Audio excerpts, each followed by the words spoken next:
Okay, here's the completed clock with the 3 bushings put in, and it's percolating right along, as you can see. And I don't know how alarm clock works, but let me give you a little education. There's a cam right there on the front of the dial. You can see it right there. And as you set the time,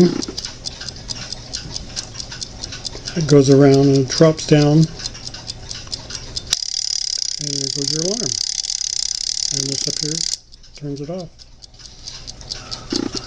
So we'll get it back together and give it a little view on the completed clock.